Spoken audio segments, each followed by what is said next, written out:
ਸਤਿ ਸ਼੍ਰੀ ਅਕਾਲ। ਤੁਸੀਂ ਜੁੜੇ ਹੋਏ ਹੋ ਪੰਜਾਬੀ ਰੇਡੀਓ ਐਸੇ ਦੇ ਨਾਲ ਤੇ ਮੈਂ ਹਾਂ ਪ੍ਰਵੀਨ ਸ਼ਰਮਾ ਲੈ ਕੇ ਹਾਜ਼ਰ ਹਾਂ programme update Canada. Update Canada programme ਦੇ ਵਿੱਚ ਗੱਲਬਾਤ ਕਰਾਂਗੇ ਕੈਨੇਡਾ ਦੇ ਵਿੱਚ ਵਾਪਰੀਆਂ ਕੁਝ ਅਹਿਮ ਤੇ ਕੁਝ ਵੱਡੀਆਂ ਖਬਰਾਂ ਨੂੰ ਲੈ ਕੇ। ਪਰ ਉਸ ਤੋਂ ਪਹਿਲਾਂ ਧੰਨਵਾਦ ਕਰਦੇ ਚੱਲੀਏ ਪ੍ਰੋਗਰਾਮ ਦੇ ਸਪਾਂਸਰਸ ਦਾ ਜਿਹੜੇ ਜ਼ਰੀਆ ਬਣਦੇ ਨੇ ਇਹਨਾਂ ਪ੍ਰੋਗਰਾਮਾਂ ਨੂੰ ਤੁਹਾਡੇ ਤੱਕ ਪਹੁੰਚਾਉਣ ਦੇ ਲਈ। ਖਾਲਸਾ ਇੰਸ਼ੋਰੈਂਸ ਏਜੰਸੀ ਵਾਲੇ, ਜਿਨ੍ਹਾਂ ਤੋਂ ਤੁਸੀਂ ਹਰ ਤਰੀਕੇ ਦੀ ਇੰਸ਼ੋਰੈਂਸ ਲੈ ਸਕਦੇ ਹੋ। ਇੰਸ਼ੋਰੈਂਸ ਬਾਰੇ ਪਤਾ ਕਰਨ ਦੇ ਲਈ ਉਹਨਾਂ ਦਾ ਨੰਬਰ ਹੈ 408 272 2500। ਟਰਕੀਅਨ ਇਮੀਗ੍ਰੇਸ਼ਨ ਲਾ ਫਰਮ ਵਾਲੇ, ਜੇ ਟਰਕੀਅਨ ਅਟਾਰਨੀ ਟਰਕੀਅਨਾਂ ਦੇ ਨਾਲ ਤੁਸੀਂ ਯੂਐਸ ਇਮੀਗ੍ਰੇਸ਼ਨ ਬਾਬਤ ਤੁਹਾਡਾ ਕੋਈ ਸਵਾਲ ਹੈ, ਕੋਈ ਸਲਾਹ ਕਰਨੀ ਹੈ ਤਾਂ ਉਹਨਾਂ ਦੇ ਨਾਲ ਤੁਸੀਂ 415 909 0503 ਤੇ ਗੱਲ ਕਰ ਸਕਦੇ ਹੋ। ਤੇ ਬਿਸਲਾ ਫੈਮਿਲੀ ਫ੍ਰੈਜ਼ਨੋ ਤੋਂ ਇਹਨਾਂ ਸਾਰੇ ਹੀ ਸਪਾਂਸਰ ਦਾ ਬਹੁਤ ਬਹੁਤ ਧੰਨਵਾਦ। ਤੇ ਜੇਕਰ ਤੁਸੀਂ ਵੀ ਇਹਨਾਂ ਪ੍ਰੋਗਰਾਮਾਂ ਨੂੰ ਸਪਾਂਸਰ ਕਰਨਾ ਚਾਹੁੰਦੇ ਤਾਂ ਸਟੂਡੀਓ ਦਾ ਨੰਬਰ ਹੈ 408 272 5200। ਖਬਰਾਂ ਦੀ ਸ਼ੁਰੂਆਤ ਕਰਦੇ ਹਾਂ ਕੈਨੇਡਾ ਤੋਂ। ਇਸ ਵੇਲੇ ਦੀ ਕੈਨੇਡਾ ਤੋਂ ਆ ਰਹੀ ਹੈ ਇਸ ਵੇਲੇ ਦੀ ਸਭ ਤੋਂ ਵੱਡੀ ਖਬਰ ਤੋਂ। ਇੱਕ ਸਟੂਡੈਂਟ ਨੂੰ ਕ੍ਰਿਟੀਕਲ ਹਾਲਤ ਦੇ ਵਿੱਚ ਹਸਪਤਾਲ ਲਿਜਾਇਆ ਗਿਆ। ਇਹ ਘਟਨਾ ਜਿਹੜੀ ਵਾਪਰੀ ਹੈ ਇੱਕ ਸਕੂਲ ਦੇ ਵਿੱਚ ਗੋਲੀਬਾਰੀ ਦੀ ਘਟਨਾ ਵਾਪਰੀ ਹੈ। ਤੇ ਇਸ ਸਕੂਲ ਦਾ ਜਿਹੜਾ ਸਕੂਲ ਹੈ ਜਿਹੜਾ ਉਹ ਟੋਰਾਂਟੋ ਦਾ ਇੱਕ ਹਾਈ ਸਕੂਲ ਦੱਸਿਆ ਗਿਆ। ਇਹ ਕਿਹਾ ਗਿਆ ਕਿ ਪਾਰਕਿੰਗ ਦੇ ਵਿੱਚ, ਇਹ ਸਕੂਲ ਦੀ ਪਾਰਕਿੰਗ ਦੇ ਵਿੱਚ ਸਟੂਡੈਂਟਸ ਨੇ ਕੁਝ ਗੋਲੀਆਂ ਚੱਲਣ ਦੀ ਆਵਾਜ਼ ਜਿਹੜੀ ਉਹ ਸੁਣੀ ਸੀ। ਤੇ ਉਸ ਤੋਂ ਬਾਅਦ ਇੱਕ 15 ਸਾਲਾਂ ਦੇ ਸਟੂਡੈਂਟ ਨੂੰ ਕ੍ਰਿਟੀਕਲ ਹਾਲਤ ਦੇ ਵਿੱਚ, ਜ਼ਖਮੀ ਹਾਲਤ ਦੇ ਵਿੱਚ ਨੇੜੇ ਦੇ ਇੱਕ ਹਸਪਤਾਲ ਦੇ ਵਿੱਚ ਪਹੁੰਚਾਇਆ ਗਿਆ। ਦੱਸਿਆ ਗਿਆ ਕਿ ਇਹ ਜਿਹੜਾ ਸਟੂਡੈਂਟ ਹੈ ਉਹ, ਇਹਦੀ ਉਮਰ 15 ਸਾਲ ਹੈ। ਤੇ ਉਸ ਤੋਂ ਬਾਅਦ ਗੋਲੀਆਂ ਚੱਲਣ ਦੀ ਆਵਾਜ਼ ਤੋਂ ਬਾਅਦ ਇਸ ਸਟੂਡੈਂਟ ਨੂੰ ਜ਼ਖਮੀ ਹਾਲਤ ਦੇ ਵਿੱਚ ਸਕੂਲ ਦੀ ਪਾਰਕਿੰਗ ਦੇ ਵਿੱਚ ਦੇਖਿਆ ਗਿਆ ਸੀ। ਤੇ ਉਸ ਤੋਂ ਬਾਅਦ ਜਦੋਂ ਪੁਲਿਸ ਇੱਥੇ ਪਹੁੰਚੀ, ਪੁਲਿਸ ਨੂੰ ਕੁਝ ਮਿੰਟਾਂ ਦੇ ਵਿੱਚ ਹੀ ਇਸ ਘਟਨਾ ਬਾਰੇ ਸੂਚਿਤ ਕਰ ਦਿੱਤਾ ਗਿਆ ਸੀ। ਜਦੋਂ ਨੂੰ ਪੁਲਿਸ ਪਹੁੰਚੀ ਤਾਂ ਉਦੋਂ ਨੂੰ ਉੱਥੇ ਕੋਈ ਹੋਰ ਨਹੀਂ ਸੀ, ਇਹ ਸਟੂਡੈਂਟ ਜ਼ਖਮੀ ਹਾਲਤ ਦੇ ਵਿੱਚ ਮਿਲਿਆ ਸੀਗਾ।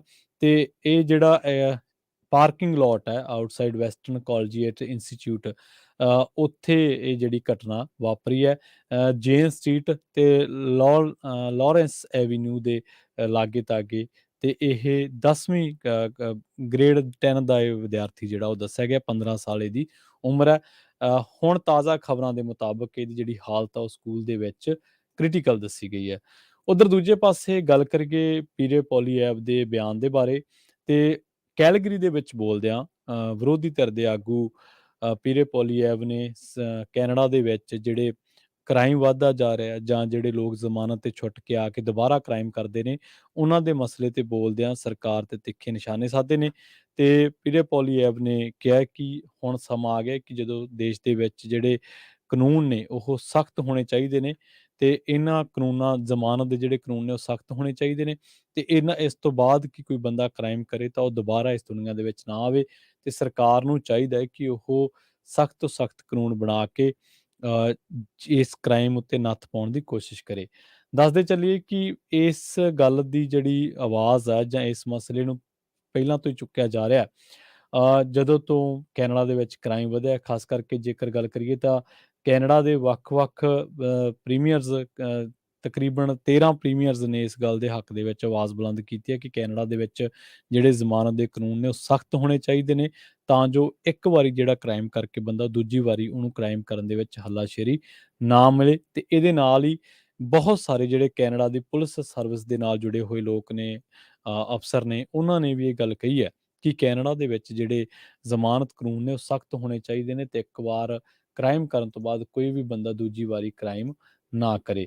ਸੋ ਵੱਧਦੇ ਹਾਂ ਅਗਲੀਆਂ ਖਬਰਾਂ ਦੇ ਵੱਲ ਤੇ ਗੱਲ ਕਰਦੇ ਹਾਂ ਇਟੋਬੀਕੋ ਦੇ ਨਾਲ ਸੰਬੰਧਿਤ ਇੱਕ ਹਰਮਨ ਸੰਧੂ ਤੇ ਬਰੈਂਪਟਨ ਦੇ ਨਾਲ ਸੰਬੰਧਿਤ ਦਵਿੰਦਰ ਸਿੰਘ ਨੂੰ ਚੋਰੀ ਦੀਆਂ ਮਹਿੰਗੀਆਂ ਗੱਡੀਆਂ ਦੇ ਨਾਲ ਪੁਲਿਸ ਵੱਲੋਂ ਗ੍ਰਿਫਤਾਰ ਕੀਤਾ ਗਿਆ। ਇਹਨਾਂ ਤੋਂ 2 ਲੈਕਸਸ RX 350 ਤੇ ਇੱਕ ਹੋਰ ਗੱਡੀ ਜਿਹੜੀ ਆ ਬਰਾਮਦ ਕੀਤੀ ਗਈ ਹੈ। ਪੁਲਿਸ ਦਾ ਕਹਿਣਾ ਹੈ ਕਿ ਇਹ ਗੱਡੀਆਂ ਟੋਰਾਂਟੋ ਤੋਂ ਚੋਰੀ ਹੋਈਆਂ ਸਨ, ਉਸ ਤੋਂ ਬਾਅਦ ਕੰਟੇਨਰ ਦੇ ਵਿੱਚ ਲੋਡ ਕੀਤੀਆਂ ਜਾ ਰਹੀਆਂ ਸਨ। ਪੁਲਿਸ ਵੱਲੋਂ ਇਸ ਤੋਂ ਪਹਿਲਾਂ ਵੀ ਕੈਨੇਡਾ ਤੋਂ ਚੋਰੀ ਹੋ ਕੇ ਮਾਲਟਾ ਪਹੁੰਚੀਆਂ 64 ਗੱਡੀਆਂ ਬਰਾਮਦ ਕੀਤੀਆਂ ਗਈਆਂ ਨੇ।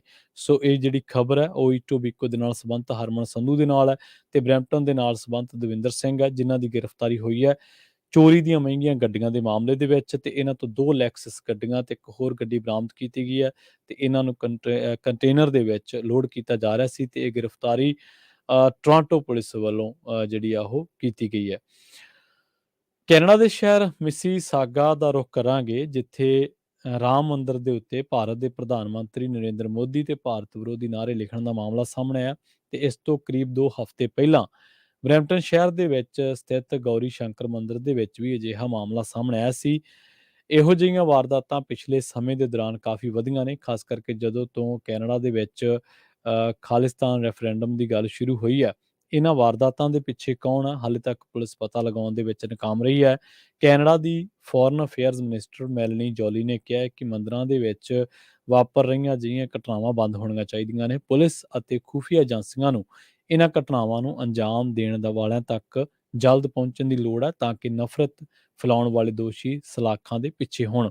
ਇਹਦੇ ਨਾਲ ਹੀ ਕੈਨੇਡਾ ਦੇ ਵਿੱਚ ਚਰਚਾ ਇਹ ਵੀ ਹੈ ਕਿ ਕਿਤੇ ਇਹ ਦੂਜੇ ਫਿਰਕਿਆਂ ਨੂੰ ਬਦਨਾਮ ਕਰਨ ਦੀ ਕੋਈ ਸਾਜ਼ਿਸ਼ ਤਾਂ ਨਹੀਂ, ਕਿਉਂਕਿ ਆਸਟ੍ਰੇਲੀਆ ਦੇ ਵਿੱਚ ਜਿਵੇਂ ਆਪਾਂ ਦੇਖਿਆ ਕਿ ਉੱਥੇ ਜਿਹੜੇ ਇਸੇ ਤਰ੍ਹਾਂ ਮੰਦਰਾਂ ਦੇ ਉੱਤੇ ਜਾਂ ਹੋਰ ਕਈ ਥਾਵਾਂ ਤੇ ਜਿੱਥੇ ਫਿਰਕੂ ਨਾਅਰੇਬਾਜ਼ੀ ਲਿਖੀ ਗਈ ਸੀ, ਨਿਸ਼ਾਨਾ ਬਣਾਇਆ ਗਿਆ ਸੀ, ਤਾਂ ਉਹਨਾਂ ਚੀਜ਼ਾਂ ਦੇ ਵਿੱਚ ਕਈ ਇਹੋ ਜਿਹੇ ਸ਼ਰਾਰਤੀ ਤੱਤ ਜਿਹੜੇ ਆ ਉਹ ਹੱਥ ਚੜ੍ਹੇ ਸਨ, ਜਿਨ੍ਹਾਂ ਦਾ ਇੱਕੋ ਇੱਕ ਟੀਚਾ ਸੀ, ਉਹ ਸੀ ਸਿੱਖਾਂ ਸਮੇਤ ਹੋਰਨਾਂ ਫਿਰਕਿਆਂ ਨੂੰ ਬਦਨਾਮ ਕਰਨਾ। ਇੱਥੇ ਵੀ ਜਿਹੜੇ ਇਹਨਾਂ ਮਸਲਿਆਂ ਦੇ ਨਾਲ ਜੁੜੇ ਹੋਏ ਲੋਕ ਨੇ, ਖਾਸ ਕਰਕੇ ਪੱਤਰਕਾਰ ਨੇ ਜਾਂ ਕੈਨੇਡਾ ਦੇ ਵਿੱਚ ਜਿਹੜੇ ਭਾਈਚਾਰੇ ਵੱਸਦੇ ਨੇ, ਤਾਂ ਉਹਨਾਂ ਨੇ ਵੀ ਮੰਗ ਕੀਤੀ ਕਿ ਇਹ ਜਿਹੜੀਆਂ ਘਟਨਾਵਾਂ ਲਗਾਤਾਰ ਸਿਲਸਿਲੇਵਾਰ ਵਾਪਰ ਰਹੀਆਂ ਨੇ, ਇਹਨਾਂ ਘਟਨਾਵਾਂ ਉੱਤੇ ਨੱਥ ਪੈਣੀ ਚਾਹੀਦੀ ਹੈ ਤੇ ਇਹ ਵੀ ਪਤਾ ਲੱਗਣਾ ਚਾਹੀਦਾ ਹੈ ਕਿ ਇਹਨਾਂ ਦੇ ਪਿੱਛੇ ਕੌਣ ਹੈ, ਇਹਨਾਂ ਨੂੰ ਕਰਵਾ ਕੌਣ ਰਿਹਾ। GTA ਦੇ ਵਿੱਚ ਹਿੰਸਕ ਡਾਕਿਆਂ ਦੀ ਗੱਲ ਕਰਾਂਗੇ। ਇਹਨਾਂ ਹਿੰਸਕ ਡਾਕਿਆਂ ਦੇ ਸਿਲਸਿਲੇ ਤੋਂ ਬਾਅਦ ਫਾਰਮੇਸੀਜ਼ ਨੂੰ ਚੁਕੰਨਾ ਰਹਿਣ ਦੀ ਸਲਾਹ ਦਿੱਤੀ ਗਈ ਹੈ। ਨਿਊਜ਼ ਕਾਨਫਰੰਸ ਦੇ ਦੌਰਾਨ ਟੋਰਾਂਟੋ ਪੁਲਿਸ ਸਰਵਿਸਿਜ਼ ਦੀ ਹੋਲਡ ਅਪ ਸਕੁਐਡ ਦੇ ਇੰਸਪੈਕਟਰ ਰਿਚ ਹੈਰਿਸ ਨੇ ਆਖਿਆ ਕਿ ਜੇਕਰ ਸੰਭਵ ਹੋ ਸਕੇ ਤਾਂ ਫਾਰਮੇਸੀਜ਼ ਦੇ ਮਾਲਕਾਂ ਨੂੰ ਚੰਗੇ ਸਰਵੇਲੈਂਸ ਕੈਮਰਿਆਂ, ਪੈਨਿਕ ਅਲਾਰਮਸ, ਸੇਫਸ ਇਹਨਾਂ ਉੱਤੇ ਖਰਚਾ ਕਰਨਾ ਚਾਹੀਦਾ ਹੈ। ਇਹ ਸਲਾਹ ਉਹਨਾਂ ਨੇ ਉਸ ਸਮੇਂ ਦਿੱਤੀ ਜਦੋਂ ਟੋਰਾਂਟੋ ਪੁਲਿਸ ਵੱਲੋਂ GTA ਦੀਆਂ ਫਾਰਮੇਸੀਜ਼ ਦੇ ਵਿੱਚ ਡਾਕਾ ਮਾਰਨ ਦੀਆਂ 26 ਹਿੰਸਕ ਵਾਰਦਾਤਾਂ ਨੂੰ ਅੰਜਾਮ ਦੇਣ ਵਾਲੇ 6 ਨੌਜਵਾਨਾਂ ਸਮੇਤ 10 ਜਣਿਆਂ ਨੂੰ ਗ੍ਰਿਫਤਾਰ ਕੀਤਾ ਗਿਆ। ਇਹ ਸਾਰੀਆਂ ਘਟਨਾਵਾਂ 8 ਦਸੰਬਰ 2022 ਤੇ 10 ਫਰਵਰੀ 2023 ਦੇ ਦਰਮਿਆਨ ਵਾਪਰੀਆਂ।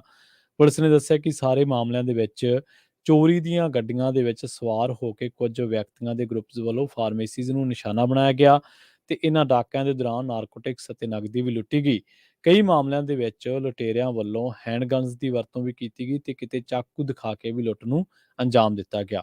ਇਸ ਤੋਂ ਇਲਾਵਾ ਕਿਸੇ ਵੀ ਸ਼ਾਪਰ ਜਾਂ ਮੁਲਾਜ਼ਮ ਨੂੰ ਕੰਟਰੋਲ ਕਰਨ ਦੇ ਲਈ ਹਿੰਸਕ ਜ਼ੋਰ ਅਜ਼ਮਾਇਸ਼ ਤੋਂ ਵੀ ਕੰਮ ਲਿਆ ਗਿਆ। ਜਾਂਚਕਾਰਾਂ ਨੇ ਦੱਸਿਆ ਹੈ ਕਿ ਪ੍ਰੋਜੈਕਟ ਮੇ ਅਹਿਮ ਰਾਹੀਂ ਕਈ ਇਲਾਕਿਆਂ ਦੀ ਪੁਲਿਸ ਨੇ ਰਲ ਕੇ 4 ਦਿਨਾਂ ਦੇ ਵਿੱਚ ਕਈ ਲੋਕਾਂ ਨੂੰ ਗ੍ਰਿਫਤਾਰ ਕਰਨ ਦੇ ਵਿੱਚ ਸਫਲਤਾ ਹਾਸਲ ਕੀਤੀ। ਗ੍ਰਿਫਤਾਰ ਕੀਤੇ ਗਏ ਮਸ਼ਕੂਕਾਂ ਦੇ ਵਿੱਚ 14 ਸਾਲ ਤੋਂ ਲੈ ਕੇ 20 ਸਾਲ ਤੱਕ ਦੇ ਵਿਅਕਤੀ ਸ਼ਾਮਲ ਸਨ। ਇਸ ਸਮੇਂ federal health care funding deal ਸੁਰੱਖਿਆ ਦੇ ਵਿੱਚ ਹੋਣ ਦੇ ਨਾਲ-ਨਾਲ ਹੈਲਥ ਕੇਅਰ ਮਹਿੰਗਾਈ ਅਤੇ ਅਰਥਚਾਰੇ ਵਰਗੇ ਮਸਲੇ ਪੂਰੇ ਦੇਸ਼ ਦੇ ਲਈ ਚਿੰਤਾ ਦਾ ਵਿਸ਼ਾ ਬਣੇ ਹੋਏ ਨੇ। ਅਜਿਹੇ ਦੇ ਵਿੱਚ ਲਿਬਰਲਾਂ ਨੂੰ ਇੱਕ ਵਾਰ ਮੁੜ ਵੋਟਰਾਂ ਦਾ ਸਮਰਥਨ ਮਿਲਣ ਦੇ ਲਈ ਕੰਜ਼ਰਵੇਟਿਵਾਂ ਦੇ ਨਾਲ ਉਹਨਾਂ ਦਾ ਸਖਤ ਮੁਕਾਬਲਾ ਚੱਲ ਰਿਹਾ ਹੈ। ਇੱਕ ਪ੍ਰੋਗਰਾਮ ਦੇ ਵਿੱਚ ਗੱਲ ਕਰਦਿਆਂ ਨੈਨੋਜ਼ ਰਿਸਰਚ ਗਰੁੱਪ ਦੇ ਚੇਅਰਮੈਨ ਨਿਕ ਨੈਨੋਜ਼ ਨੇ ਆਖਿਆ ਕਿ ਇਸ ਸਮੇਂ ਹੈਲਥ ਕੇਅਰ ਕੌਮੀ ਚਿੰਤਾ ਦਾ ਵਿਸ਼ਾ ਬਣਾ ਹੋਇਆ ਹੈ। ਲਿਬਰਲਾਂ ਦੀ ਹੈਲਥ ਕੇਅਰ ਫੰਡਿੰਗ ਡੀਲ ਨੂੰ ਸਵੀਕਾਰਨ ਦੇ ਲਈ ਕੈਨੇਡਾ ਦੇ ਪ੍ਰੀਮੀਅਰਜ਼ ਵੱਲੋਂ ਹਾਮੀ ਭਰੀ ਗਈ ਹੈ ਤੇ ਪਿਛਲੇ ਹਫ਼ਤੇ ਤੋਂ ਪ੍ਰਧਾਨ ਮੰਤਰੀ ਜਸਟਿਨ ਟਰੂਡੋ ਇਸ ਮੁੱਦੇ ਕਰਕੇ ਸਾਰੇ ਪਾਸੇ ਚਰਚਾ ਦੇ ਵਿੱਚ ਨੇ। ਇਸ ਦੇ ਨਾਲ ਪਿਛਲੇ 4 ਹਫ਼ਤਿਆਂ ਤੋਂ ਹਵਾ ਦਾ ਰੁੱਖ ਲਿਬਰਲਾਂ ਦੇ ਵੱਲ ਨਜ਼ਰ ਆ ਰਿਹਾ ਹੈ। ਨੈਨੋਜ਼ ਵੱਲੋਂ ਰੱਖੀ ਜਾ ਰਹੀ ਪਲ-ਪਲ ਦੀ ਖਬਰ ਦੇ ਵਿੱਚ ਦਸੰਬਰ ਤੋਂ ਕੰਜ਼ਰਵੇਟਿਵ ਲਿਬਰਲਾਂ ਤੋਂ ਅੱਗੇ ਚੱਲ ਰਹੇ ਸਨ, ਪਰ ਜਨਵਰੀ ਦੇ ਮੱਧ ਤੋਂ ਲਿਬਰਲਾਂ ਨੂੰ ਵੋਟਰਾਂ ਦਾ ਸਕਾਰਾਤਮਕ ਸਮਰਥਨ ਮਿਲਣ ਲੱਗਿਆ, ਜਿਸ ਕਰਕੇ ਹੁਣ ਦੋਵਾਂ ਪਾਰਟੀਆਂ ਦੇ ਵਿੱਚ ਫਰਕ ਬਹੁਤ ਘੱਟ ਰਹਿ ਗਿਆ। ਇਸ ਸਮੇਂ ਹਾਲਾਤ ਇਹ ਨੇ ਕਿ ਦੋਵਾਂ ਪਾਰਟੀਆਂ ਨੂੰ 33% ਅੰਕਾਂ ਦਾ ਸਮਰਥਨ ਹਾਸਲ ਹੋ ਰਿਹਾ ਤੇ ਦੋਵਾਂ ਦੇ ਵਿੱਚ ਫਸਵਾਂ ਮੁਕਾਬਲਾ ਚੱਲ ਰਿਹਾ ਹੈ। ਨੈਨੋਜ਼ ਨੇ ਆਖਿਆ ਕਿ ਕੰਜ਼ਰਵੇਟਿਵ ਆਗੂ ਪੀਰੇ ਪੋਲੀਐਵ ਕਫਾਇਤੀ ਘਰਾਂ ਤੇ ਕਾਨੂੰਨ ਵਿਵਸਥਾ ਵਰਗੇ ਮੁੱਦਿਆਂ ਨੂੰ ਲੈ ਕੇ ਲਿਬਰਲਾਂ ਨੂੰ ਲਗਾਤਾਰ ਕਟਹਿਰੇ ਦੇ ਵਿੱਚ ਖੜਾ ਕਰੀ ਰੱਖਦੇ ਨੇ, ਪਰ ਹੈਲਥ ਕੇਅਰ ਦੇ ਮੁੱਦੇ ਤੇ ਉਹਨਾਂ ਵੱਲੋਂ ਚੁੱਪ ਵੱਟੀ ਹੋਈ ਹੈ। ਇਸੇ ਦੌਰਾਨ NDP ਆਗੂ ਜਗਮੀਤ ਸਿੰਘ ਦੇ ਸਮਰਥਨ ਦੇ ਵਿੱਚ ਵੀ ਵਾਧਾ ਦੇਖਣ ਨੂੰ ਮਿਲਿਆ ਹੈ। ਉਹਨਾਂ ਨੂੰ ਇਸ ਸਮੇਂ 21% ਵੋਟਰਾਂ ਦਾ ਸਮਰਥਨ ਹਾਸਲ ਹੋ ਰਿਹਾ ਹੈ। ਇਹ ਲਿਬਰਲਾਂ ਦੇ ਲਈ ਖਤਰੇ ਦੀ ਘੰਟੀ ਹੋ ਸਕਦਾ ਹੈ, ਕਿਉਂਕਿ ਉਹਨਾਂ ਦਾ NDP ਦੇ ਨਾਲ ਕੌਨਫੀਡੈਂਸ ਅਤੇ ਸਪਲਾਈ ਸਮਝੌਤਾ ਹੋਇਆ ਪਿਆ। ਕੈਨੇਡਾ ਦੇ ਵਿੱਚ ਬਰੈਂਪਟਨ ਦੇ ਵਿੱਚ ਇੱਕ ਬੰਦੇ ਤੇ ਇੱਕ ਔਰਤ ਨੂੰ 15 ਦੋਸ਼ਾਂ ਦਾ ਸਾਹਮਣਾ ਕਰਨਾ ਪੈ ਰਿਹਾ ਹੈ ਸ਼ੂਟਿੰਗ ਦੀ ਇੱਕ ਵਾਰਦਾਤ ਤੋਂ ਬਾਅਦ। ਦੱਸਿਆ ਜਾ ਰਿਹਾ ਹੈ ਕਿ ਮਿਲਨਾਈਕ ਐਡਵਰਡ, ਜਿਹਦੀ ਉਮਰ 29 ਸਾਲ ਹੈ, ਬਰੈਂਪਟਨ ਦਾ ਰਹਿਣ ਵਾਲਾ ਹੈ ਤੇ ਇਹਦੇ ਉੱਤੇ 10 ਅਫੈਂਸ ਲੱਗੇ ਨੇ ਤੇ ਨਾਲ ਹੀ ਇਹਦੇ ਨਾਲ ਰਿਬੈਕਾ ਗ੍ਰੀਨਸ ਜਿਹੜੀ ਕਿ 37 ਸਾਲਾਂ ਦੀ, ਉਹ ਵੀ ਬਰੈਂਪਟਨ ਦੀ ਰਹਿਣ ਵਾਲੀ ਹੈ। ਇਹਦੇ ਉੱਤੇ ਵੀ 5 ਦੋਸ਼ ਜਿਹੜੇ ਆ ਉਹ ਲੱਗੇ ਨੇ ਤੇ ਇਹ ਜਿਹੜੀ ਗੋਲੀਬਾਰੀ ਦੀ ਵਾਰਦਾਤ ਵਾਪਰੀ ਹੈ, ਇਹ ਸਕੈਗਬਈ ਰੋਡ ਤੇ ਸੈਂਟਰ ਜਿਹੜੀ ਡਰਾਈਵ ਆ ਉੱਥੇ ਇੱਕ ਸ਼ੂਟਿੰਗ ਦੀ ਵਾਰਦਾਤ ਵਾਪਰੀ ਸੀ ਤੇ ਉਸੇ ਸਿਲਸਿਲੇ ਦੇ ਵਿੱਚ ਇਹਨਾਂ ਦੋਵਾਂ ਜਣਿਆਂ ਨੂੰ ਗ੍ਰਿਫਤਾਰ ਜਿਹੜਾ ਉਹ ਕੀਤਾ ਗਿਆ ਤੇ ਇਹਨਾਂ ਨੂੰ ਹੁਣ ਦੋਵਾਂ ਨੂੰ 15 ਦੋਸ਼ਾਂ ਦਾ ਸਾਹਮਣਾ ਕਰਨਾ ਪੈ ਰਿਹਾ। ਇਸ ਦੇ ਨਾਲ ਹੀ ਪ੍ਰੋਗਰਾਮ ਅਪਡੇਟ ਕੈਨੇਡਾ ਨੂੰ ਆਪਾਂ ਇੱਥੇ ਹੀ ਸਮਾਪਤ ਕਰਾਂਗੇ। ਮੈਨੂੰ ਪ੍ਰਵੀਨ ਸ਼ਰਮਾ ਨੇ ਦਿਓ ਇਜਾਜ਼ਤ। ਜੁੜੇ ਰਹੋ ਪੰਜਾਬੀ ਰੇਡੀਓ USA ਦੇ ਨਾਲ ਤੇ ਆਖਿਰ ਦੇ ਵਿੱਚ ਇੱਕ ਵਾਰ ਫਿਰ ਤੋਂ ਤੁਹਾਨੂੰ ਸਭ ਨੂੰ ਪਿਆਰ ਸਤਿਕਾਰ ਸਹਿਤ ਸਤਿ ਸ਼੍ਰੀ ਅਕਾਲ।